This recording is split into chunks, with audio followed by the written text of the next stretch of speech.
Nous sommes dans la Gemara Shabbat, Shabbat, page 18, page Yunchet.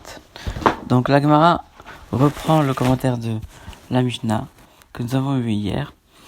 Alors, la Gemara pose la question à propos donc de l'interdiction de mettre, de préparer de l'encre pour Shabbat, à l'approche de Shabbat, c'est-à-dire quelques minutes avant Shabbat, qui est le Tana qui a enseigné que mettre de l'eau avec la poudre, ça s'appelle pétrir, et ça sera interdit au titre de l'interdiction de pétrir qui est l'un des travaux interdits pendant Shabbat. Ça c'est l'opinion de Rav Yosef. L'opinion de Rav Yosef, c'est de dire que ça va selon Rabbi Yehuda Hanassi, qui enseigne aussi bien celui qui met la farine que celui qui met l'eau. Dans tous les cas, le dernier, c'est lui qui a accompli le travail de pétrir et qui a transgressé l'interdiction de pétrir. Ça, c'est les paroles de Rabbi. Rabbi aussi dit non. Le Rabbi aussi dit on n'a pas transgressé l'interdiction de pétrir uniquement si on a commencé le mélange. Donc, Abaye dit peut-être que c'est différent. Pourquoi? Parce que Rabbi aussi n'a parlé que de la farine, qui est assez compacte et qui peut être mélangée. Mais quelque chose comme de la poudre avec de l'eau, qui ne forme pas un mélange homogène, peut-être que on ne dira pas que le fait de mettre la poudre ou le fait de mettre l'eau va le rendre chaya, c'est-à-dire va l'obliger va le faire transgresser l'interdiction de mélange. Réponse non. Ne pense pas ainsi. Pourquoi? Parce qu'il enseigne dans une braïta, aussi bien celui qui met la cendre, donc la cendre avec de l'eau, ça ne fait pas un mélange homogène, et celui qui mélange de la cendre avec de l'eau, le dernier, c'est-à-dire celui qui a mis la cendre ou l'eau, et a transgressé l'interdiction de pétrir pendant Shabbat. Ça, c'est les paroles de Rabbi, bien que Rabbi aussi, le fils de Rabbi Yehuda, a dit jusqu'à ce qu'il fasse un mélange. Donc Rabbi aussi est logique avec lui-même, et Rabbi aussi. Rabbi Yehuda aussi. Peut-être que là-bas, on nous dit ce n'est pas de la cendre, mais c'est plutôt de la terre, puisque Efer c'est la cendre et Afar c'est de la terre, et ça ressemble beaucoup.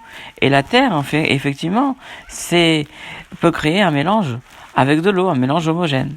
C'est-à-dire qu'on va voir véritablement une forme prendre entre le mélange de la terre et de l'eau, ce qui n'est pas le cas de la cendre avec de la terre. Pourtant, oui, mais en fait, il est bien dit Efer, c'est-à-dire la cendre, et pas Afar avec un Aïn. Il dit oui, mais en fait, on peut très bien dire que la cendre et la terre sont interchangeables, dans le sens que souvent on voit que le Aïn et le Aleph sont interchangeables. Donc, c'est possible de dire cela. Que finalement, ce qui a été dit, c'est pas forcément les paroles de Rabbi, puisque Rabbi a parlé de la terre. Donc c'est une possibilité de dire que Rabbi a parlé uniquement de quelque chose qui crée un mélange, et pas, par exemple, de la poudre pour faire l'encre. Donc il n'y a pas de preuve ici que c'est l'opinion de Rabbi. On reprend donc aux deux points. On dit que voici certaines choses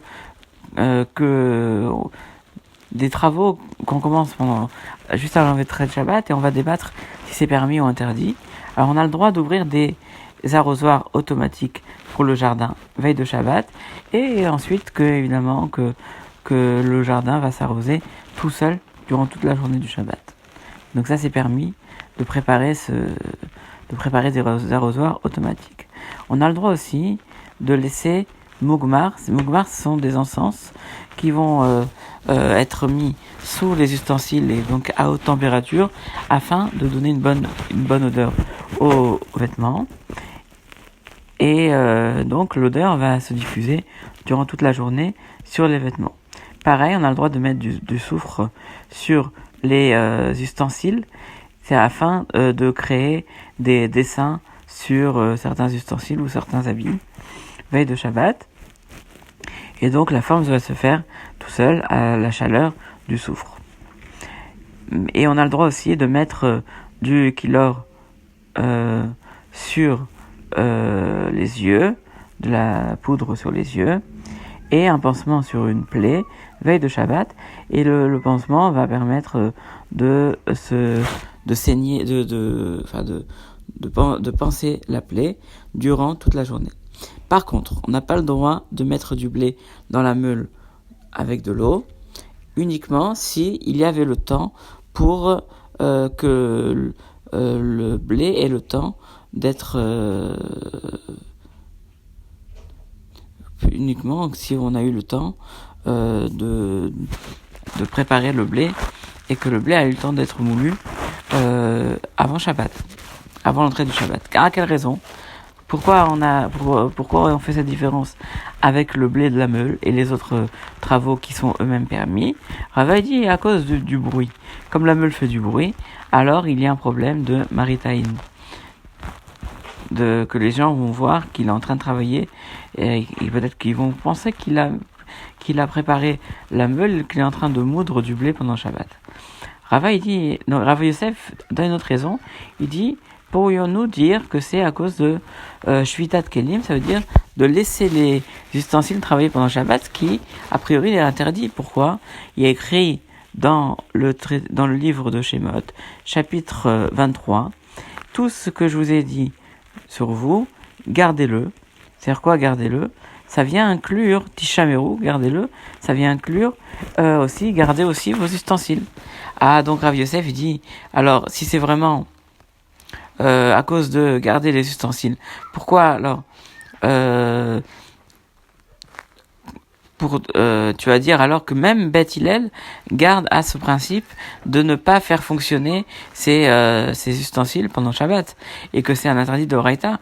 Alors pourquoi tu permets dans le cas du soufre, dans le cas des encens, si à haute température, de les préparer avant Shabbat pour actionner pour les utiliser et que leur action continue même pendant Shabbat. Pourquoi c'est permis ? Réponse, parce que là-bas, il n'y a pas véritablement d'action, parce qu'on les prépare avant Shabbat, ensuite on les laisse sur les habits ou sur les ustensiles, et donc l'action va continuer, mais il n'y a pas véritablement d'action de fait. Ah, dans ce cas-là, les fils de lin, pour quelle raison c'est permis, alors que le fil de lin va être cuit au four, dans le four, et le four il va servir pendant Shabbat ? Oui, la réponse aussi, parce que dans le four, on va laisser les fils de lin, ils vont être posés dans le four, bien que le four va fonctionner, mais on va considérer que les fils de lin sont posés, donc il n'y a pas véritablement d'action du fil de lin pendant Shabbat. Ah, et maintenant, le fait de préparer des pièges pour les bêtes sauvages, les volailles ou les poissons, là aussi c'est permis de préparer avant Shabbat, pourtant il fait une action. Pour quelle raison là-bas on a permis ? On parle d'un piège spécial, de l'Echiv et Koukri. C'est quoi l'Echiv et Koukri ? C'est-à-dire qu'en fait, on prépare une sorte de large ouverture dans laquelle le poisson pénètre, et ensuite l'ouverture devient de plus en plus étroite, et le poisson est pris en piège. Donc dans ce cas-là, on n'a pas fait de l'action, c'est juste on a laissé le piège. Et ensuite le poisson s'est pris lui-même, ou la bête sauvage est prise elle-même au piège. Ah, pourtant, voici que Rav Oshaya a dit, on a Ravasi, qui a enseigné le principe de garder les ustensiles en disant que c'est un interdit de la Torah. C'est Beth Shammai. Mais Beth Hillel, pourquoi ? Parce que Beth Shammai Beth Shammai pense cela, mais pas Beth Hillel. Donc pour Beth Shammai, à partir du moment où il y a une action, ou même s'il n'y a pas d'action, le fait même d'utiliser ces ustensiles pendant Shabbat devrait le rendre interdit. Ah oui, mais pour Beth Hillel, même s'il fait une action, ça devrait être permis. Réponse, non. En fait, on peut dire que pour Beth Shammai, même s'il n'y a pas d'action, c'est vrai, en vérité, on peut dire que même pour Beth Shammai, même s'il ne fait pas d'action, le fait d'utiliser ces ustensiles pendant Shabbat, c'est interdit. Alors pourquoi dans l'encens, dans le fait de donner les bonnes odeurs aux habits, ou dans le fait d'utiliser la fumée Euh, alors, pourquoi ça serait permis? Réponse, là-bas, hein, il a laissé les ustensiles sur la terre. Et donc, finalement, on considère que ce n'est pas des ustensiles il n'y a pas d'action des ustensiles puisqu'il a laissé la fumée, il n'a pas pris d'ustensiles véritablement, il a tout fait sur la terre même, sur la terre. Ah, alors dans ce cas-là, pour Beth Shammai, le fait de laisser cuire des casseroles et que ça cuise pendant Shabbat, ou alors des bougies qu'on allume et qui vont rester allumées pendant Shabbat, ou des casseroles, ou des brochettes de viande qu'on met avant Shabbat, pourquoi on permet pour Beth Shammai? Vu que on utilise nos casseroles qui vont servir et on devrait interdire. Réponse pour Beth Shammai, parce qu'il les laisse complètement de côté. Et donc, il ne les calcule pas. Le fait qu'il n'utilise plus ces ustensiles jusqu'au lendemain, alors on considère que par rapport à cela, il n'a pas de problème. Il les laisse FK, c'est-à-dire il les laisse sans propriétaire, il les laisse à l'abandon. C'est la réponse de Beth Shammai sur ce cas-là. Ah, alors qui est le Tana qui a enseigné dans un braïta? Un homme ne doit pas remplir sa casserole de asasiot et tourmicine. En fait, ce sont des lupins ou des des féculents. Et dans la casserole, veille de Shabbat, à l'entrée de Shabbat, pourquoi? Parce que ça cuit, ça demande beaucoup de temps de cuisson. Et si elle l'a fait, alors il faudra attendre à la sortie de Shabbat le temps de les manger, le temps de leur cuisson. Donc on ne pourra pas les manger immédiatement à la sortie de Shabbat, mais uniquement après le temps qu'il aura nécessité de cuire.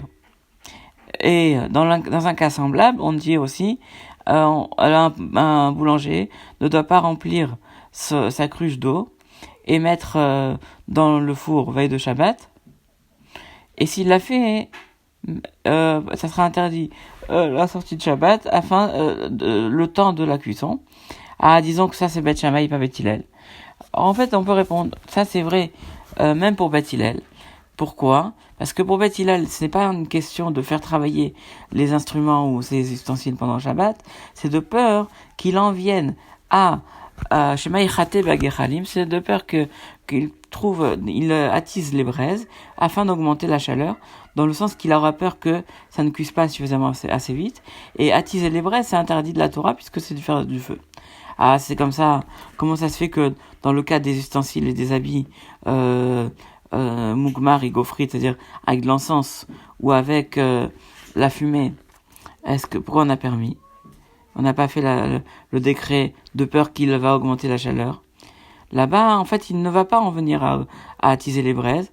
Pourquoi? Parce que s'il le fait, ça va faire plus de fumée et ça sera mauvais aussi bien pour les fils de lin que pour les ustensiles, que pour les vêtements en eux-mêmes.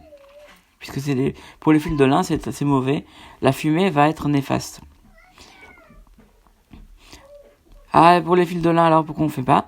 Parce que là aussi, les fils de lin, c'est mauvais parce que l'air du lin, le fait de ne pas fermer complètement le four, va être néfaste pour le lin parce que à l'époque, il fermait complètement le four.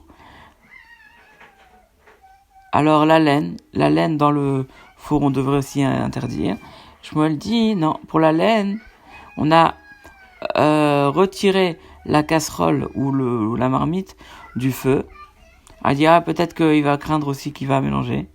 Il dit oui, mais en fait, même s'il a retiré du feu et le fait de la mélanger à côté du feu, ça pourrait être interdit, mais là, dans ce cas-là, il l'avait scellé complètement avec de l'argile. Donc, il n'y avait aucune crainte de pouvoir la mélanger.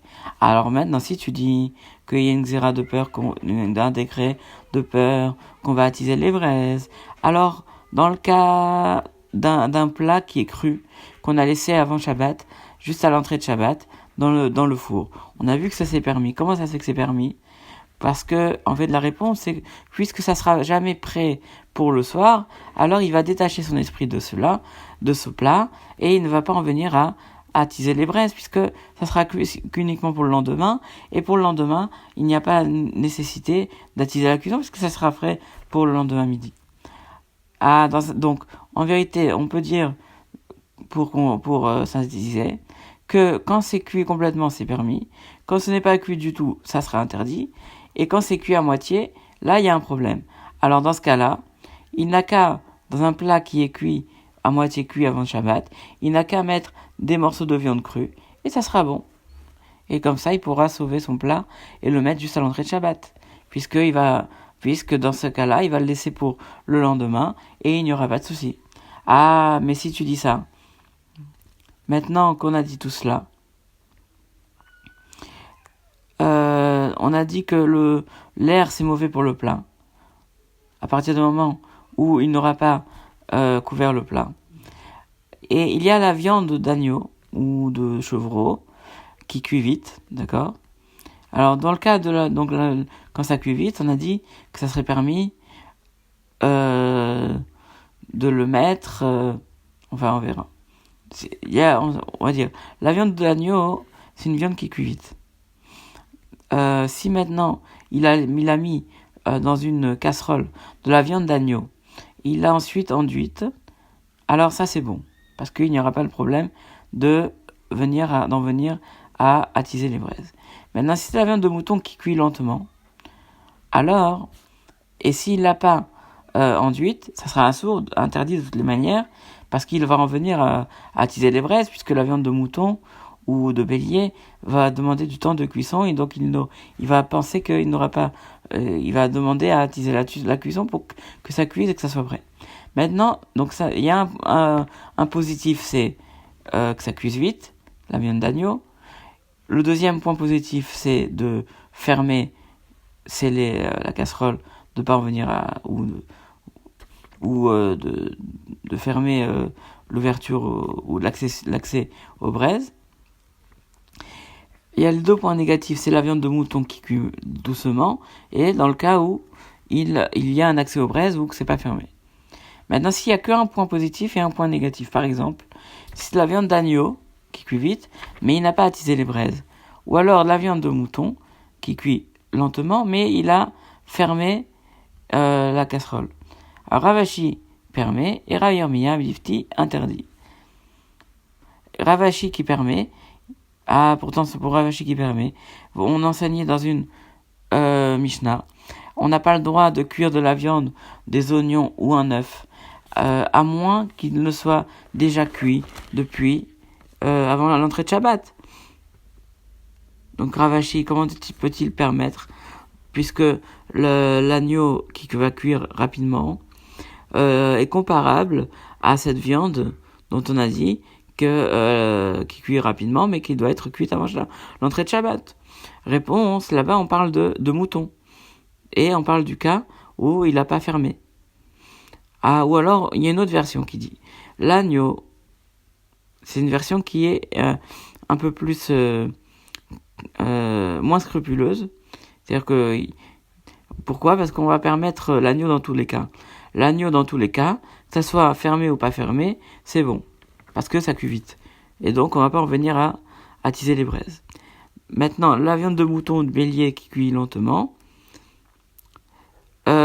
si on a scellé la marmite, donc il n'y a aucun accès aux braises, c'est bon.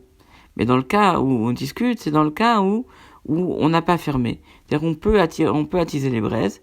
Ravashi permet, Rav Yirmiyah de Difti interdit. Et pour Ravashi qui permet, pourtant on a dit que on n'a pas le droit de cuire, griller de la viande, des oignons ou un œuf, à moins qu'il ne soit cuit déjà depuis l'entrée de Shabbat. Là-bas, on parlait de la viande qu'on avait mis directement sur les braises. Et comme la viande est directement sur les braises, là, il y a un vrai risque d'attiser les braises. Ravina dit, la courge crue, c'est permis, c'est bon. Pourquoi? Puisque l'air est mauvais, parce que ça risque de faire tourner le plat de courge. alors dans ce cas-là, c'est considéré comme la viande d'agneau et ça sera permis. Bet Shammai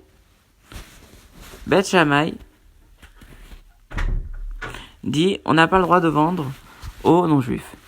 On enseigne une braïta. Bet Shammai dit, un homme ne vendra pas son objet à un non-juif. Il ne lui prêtera ni il ne lui prêtera le même objet, ni il lui demandera de lui rendre un objet équivalent, mais ni il ne lui donnera un cadeau, à moins qu'il sache qu'il puisse arriver chez lui à la maison, chez lui, donc le non-juif, arrivera à la maison avant Shabbat. Bet il dit non, arriver à la maison la plus proche de la muraille. Rabbi Akiva, il dit, afin qu'il arrive dans la porte de la maison. Et Rabbi Yossi bar Rabbi Yehuda, il dit, en fait, Rabbi Akiva ne vient juste que expliquer les paroles de Beth Hillel, et il ne vient pas discuter sur les paroles de Beth Hillel, en disant qu'à partir du moment où le non-juif a la possibilité de déposer cet objet dans une maison, proche de chez lui, alors on aura le droit de lui prêter, de lui donner, ou toutes sortes de choses. On enseigne dans une autre braïta, Bet Shammai dit, un homme ne vendra pas son chametz à un non-juif, à moins qu'il sache qu'il va l'écouler avant Pessah. Ça, c'est les paroles de Bet Shammai. Bet Hillel dit non, pas du tout. À partir du moment où ça sera permis de le manger, ça sera permis de le vendre. Et c'est ce qu'on fait aujourd'hui. Pour vendre le chametz, on vend le chametz durant le temps où on aura le droit de manger. Rabbi Yehuda, il dit que le yaourt babylonien et toutes sortes de produits à base de yaourt, ça sera interdit de le vendre 30 jours avant Pessah. Alors on s'arrête là pour le Daf Yutet pour aujourd'hui, le 28 Adar.